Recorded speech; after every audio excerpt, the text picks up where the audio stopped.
Dati naaalala ko, tuwing Holy Week, ang breakfast namin, siguro pag Biyernes Santo yon, nagluluto yung tatay ko ng sinigang. Pero ang nilalagay niya, tuyo. Ang sarap, especially with sinangag. So today, let's cook that. Pero syempre, alam mo naman ako, hindi ako nakukontento sa isa lang ang lulutuin. Gumawa tayo ng 3 recipes using tuyo.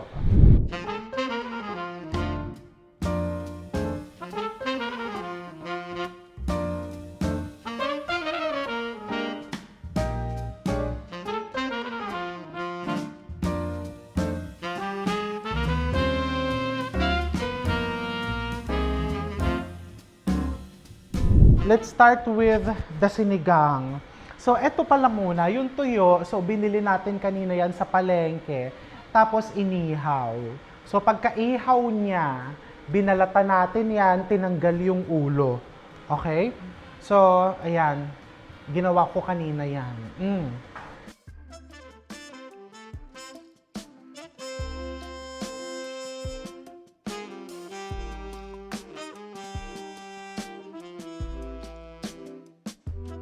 I'm here at the garden. Iniihaw ko yung tuyo.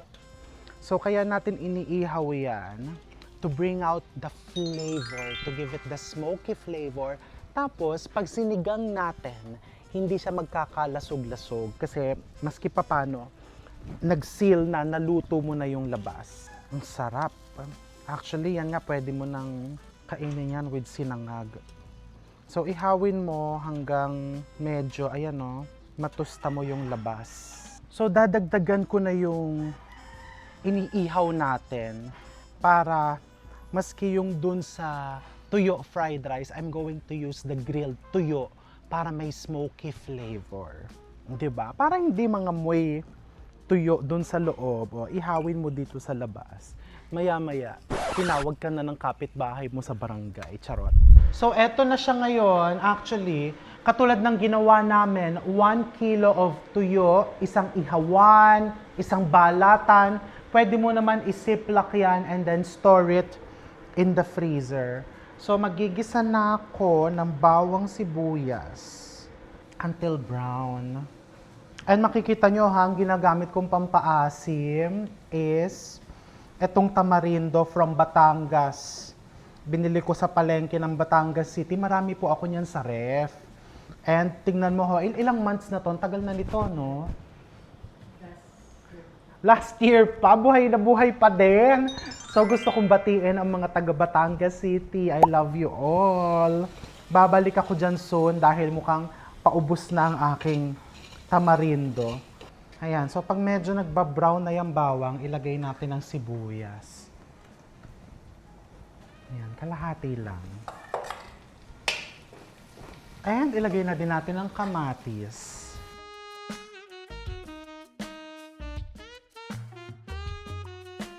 Tapos, patisan natin.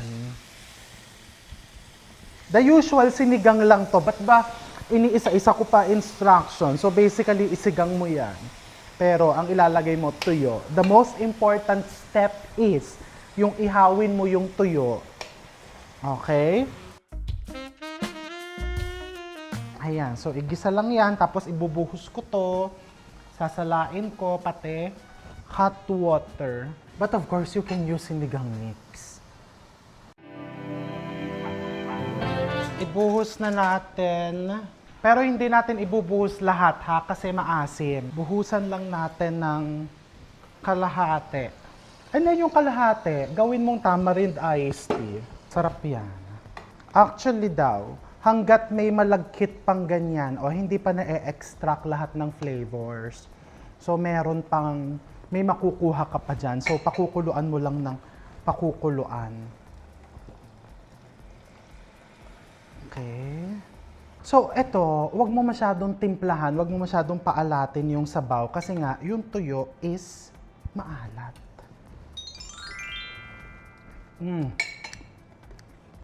Dagdagan pa natin ng tubig kasi medyo maasim.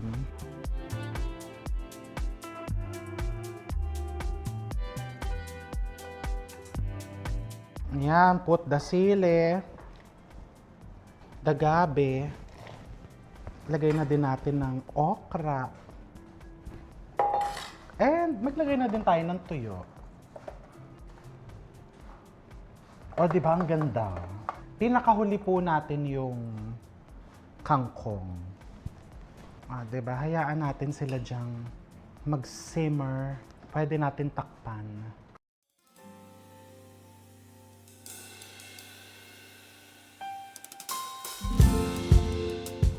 Okay.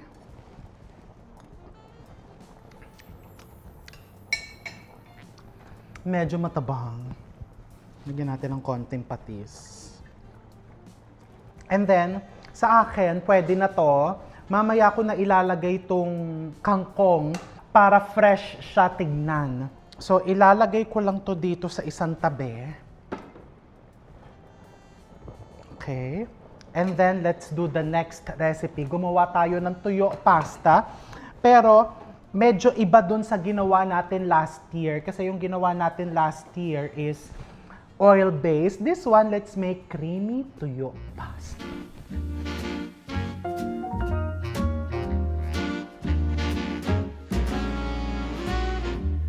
The next two recipes for the pasta and for the salted egg rice, kailangan tanggalin yung tinik. So, tinatalupan ko to. Hindi pala tinatalupan. Anong tawag doon sa tinatanggalan tinik? Hinihimay. Hinihimay ko tong tuyo. Alam mo, kung wala ka naman time magganito or kung ayaw mo lang, totoo naman talaga, di ba? Palagi namang may time.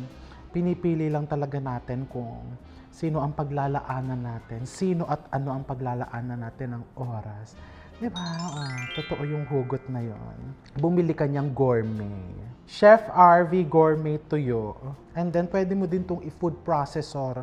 So, last year, gumawa tayo ng tuyo pasta, but that one is oil-based. So, this one is creamy tuyo pasta. Pero, kailangan ko pa din gumawa ng oil-based kasi si Nanay Rose, yun ang kanyang gusto. Hindi siya mahilig sa mga creamy pasta. So, I'm putting here butter. This is just salted butter. And then, garlic. Maglalagay na ako ng garlic kahit hindi pa ganun kainit yung pan or yung pot. Little bit of tomatoes, chopped tomatoes. So, sweat lang natin tong mga ingredients na to. Onions. And may bell pepper din ako, chopped. Okay, so pag medyo, ayan, lumambot na yung ating gisa, pwede ka na maglagay ng tuyo.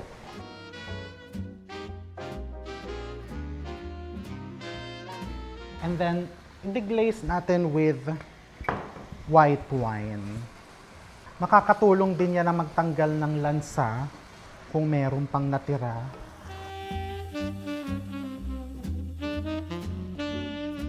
And then, let's put cream. Just heavy cream. Putting around 3 cups. Dagdagan na lang natin pag kulang pa.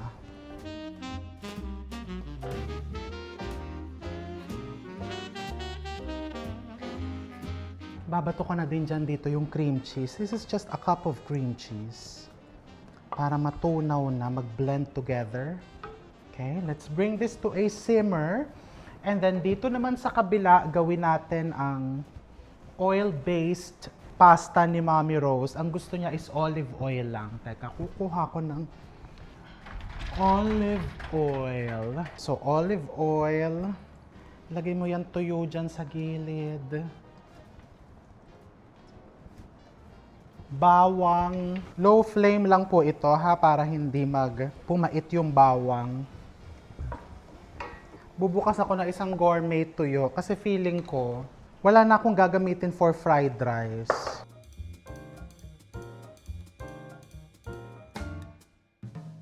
Kailangan lang natin siyang gupit-gupitin ng konti.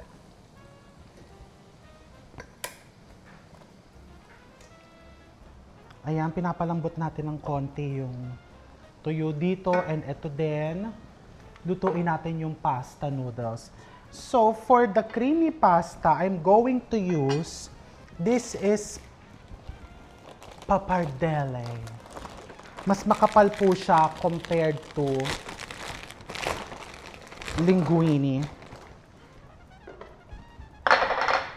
Let's season our pasta water. And ito is 6 minutes lang. Paki-timer. 6 minutes. 6 minutes. And then, dito sa kabila, I'm going to use spaghetti. Del Monte. This is 10 minutes. Okay. Pag medyo lumambot na yung tuyo, maglagay tayo ng kamatis.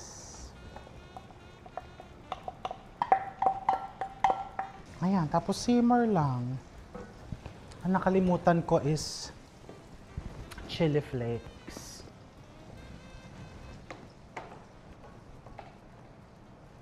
So, hihintayin na lang natin maluto ang ating mga noodles. And then, ilalagay na natin dyan.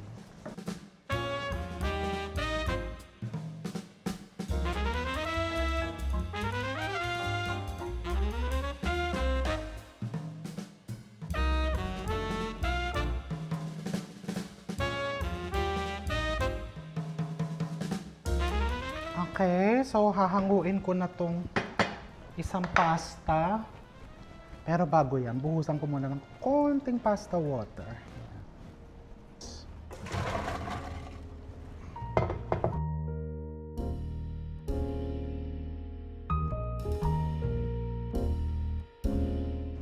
Buhos mo lang dyan. Look at that.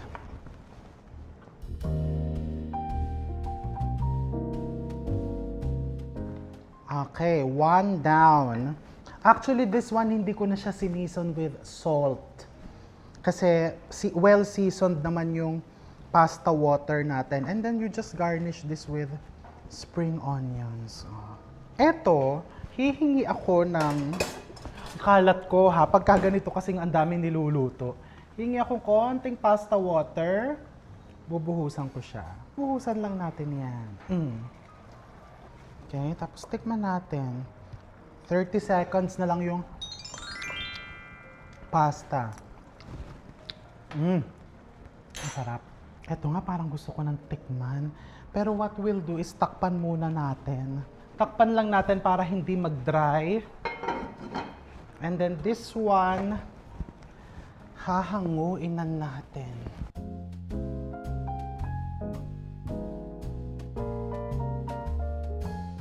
Pag mga seafood dishes, fish pasta, seafood pasta, mga fish, hindi po nilalagyan ng cheese. Ayaw ng mga Italiano yon. Pero, ako po, may magko-comment dyan, sasabihin, wala akong kultura. Ako po humihingi ng cheese kahit nung nasa Italy ako. Kasi diba, kung saan ka happy. Diba? Food is freedom. Sino may sabi? Me.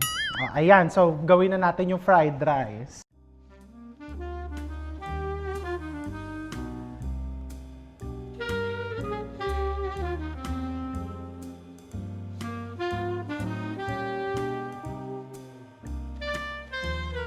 Let's cook the last recipe.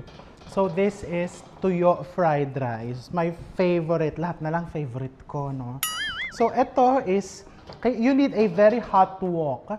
And this one is the oil from the gourmet tuyo.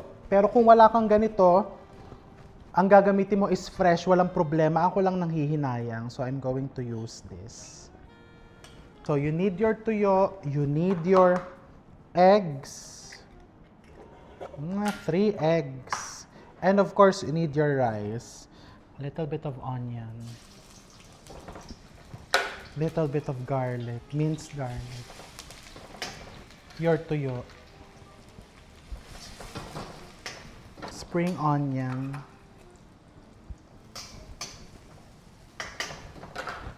Eggs.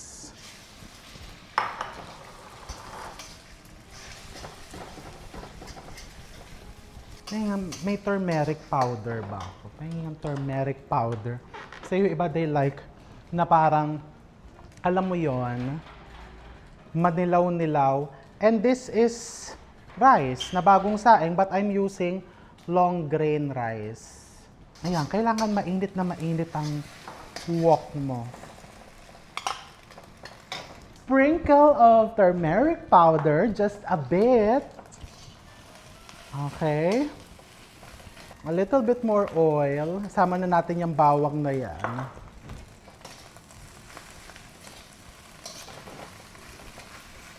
Mukhang tinipid sa tuyo, so dagdagan natin ng konti pang tuyo. Basagin mabuti ha. Make sure basag na basag yung walang buo-buong kanin. And tikman. Kasi hindi porket may tuyo, malasa na yan. I'm putting chicken powder. You can put salt if you want. Yung sinigang, tinatawag na ako kasi ininit ko. Ako naman ang kakain din yan, kaya. Sarap. And you know, what I like about this, yung tuyo, since inihaw natin, may smoky flavor. Lasang-lasa siya. And then, pabonggahin natin to. I'm going to show you. Lalagay ko yan dito sa akin double-walled na bowl para hindi siya lumamig. Tapos dito, you just beat eggs. Kita ko lang sa Thai restaurant, ginagawa nila. Just 2 eggs. Don't forget to season it. A little bit of salt. If you want color, lagyan mo ng konting spring onion. Okay. May konting oil ako dito. Just put a little bit of oil. Konting oil lang. Pag may excess oil, tanggalin mo. Okay, so what you'll do is, gagawa tayo ng parang babalot natin yung fried rice natin dyan. Wala lang, gusto mo lang pahirapan yung sarili mo. 'Di ba? Minsan ganun ang buhay eh. Nananahimik ang buhay, gusto natin pahirapan ang sarili natin. Bakit naman hindi? Lalo naman kung para sa atin din naman yan. O tapos maglagay ka ng rice dyan sa gitna.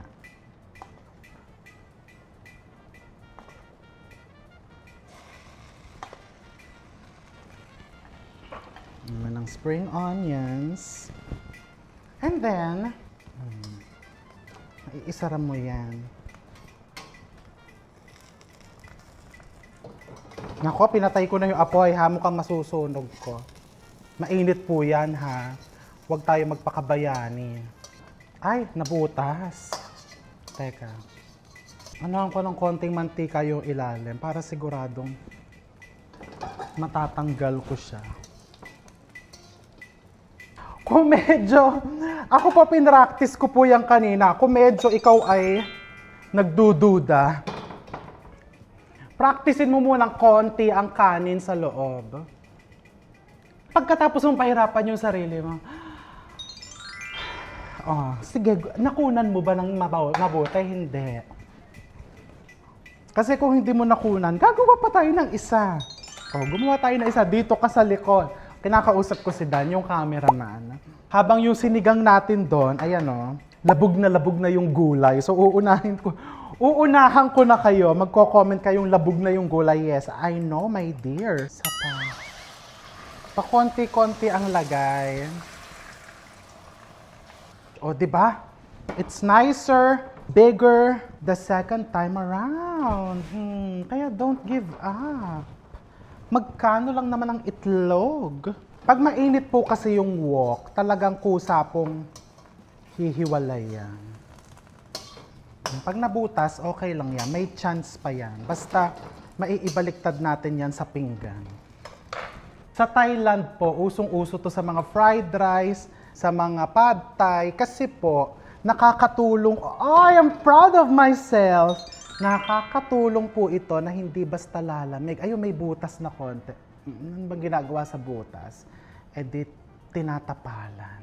Diba? Okay na ha, nakunan na po. Ayan. First time, second time, pagdating ng third time, perfect na po yan.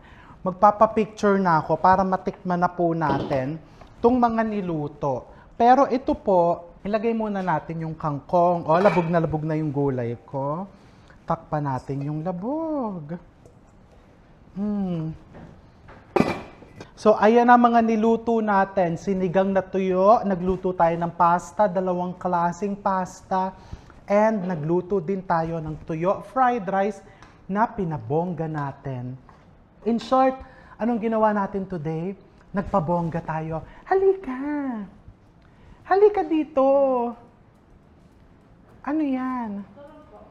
Turon? I love you! Halika, pati may papatikim ako sa yung dalawa. Halika dito!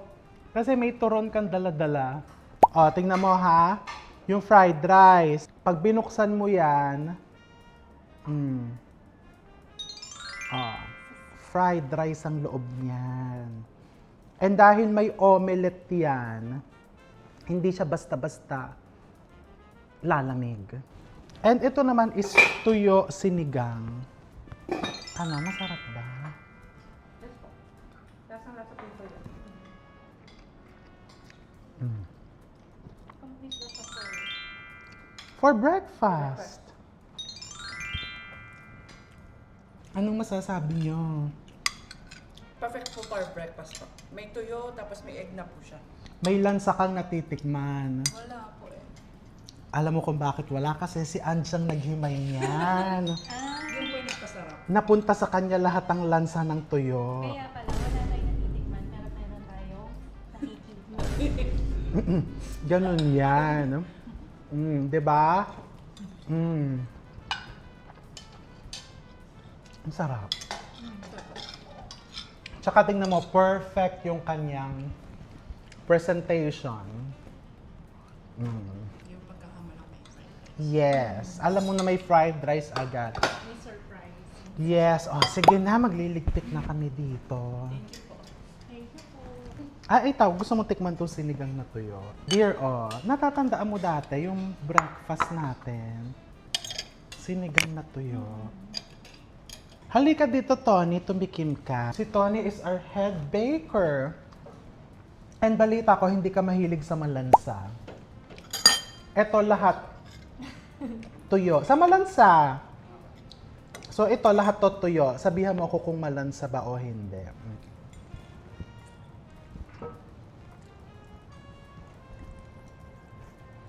May lansa ka natitikman. Wala. Sige, ubusin mo na yan. Ito nga sinigang na tuyo eh. Oh.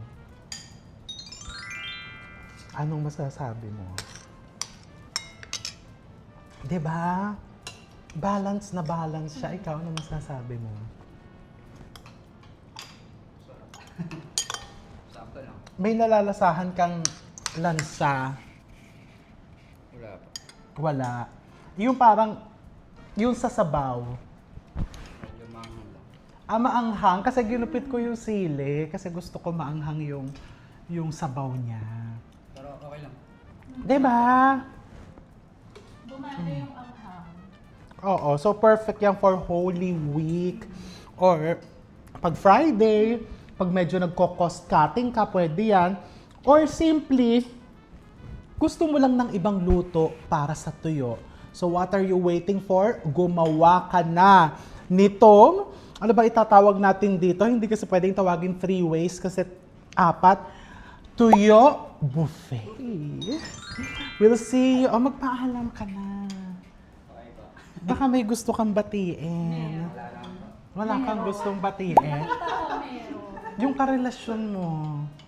Ha? Okay na. Yung karelasyon mo, batiin mo siya. Batiin mo siya. So, kinonfirm meron. Kinakahiya mo ba siya? Hindi pa. Hoy, batiin mo siya. Ay, Ayumi. Ano ba kala? Si Ayumi? Ay. Tagasan siya. Pampanga. Hoy! Paano naman kayo nagkakilala? Sa ano lang po, dating. Sa dating? Ayumi, si Tony hindi yan mahilig sa tosino. Di ba hindi ka mahilig sa tosino? Mahilig pa. Mahilig ka ba sa tosino? Lechon nga pala yung hindi mo kinakain. Hindi siya mahilig sa lechon. Pero kami mahilig. Baliktad. Oo. So, hindi. Baka kasi may anong work niya doon sa... Wag mo na muna pala sabihin. Baka may iskandalo si Ayumi. Kaya sa susunod na lang niya i-review. Oo, sa susunod mo na lang, Guesting. sa susunod mo na lang siya isiwala. Oo. Okay, we'll see you. Bye. Magbabay ka na kay Ayumi. 'Di ba? Babu,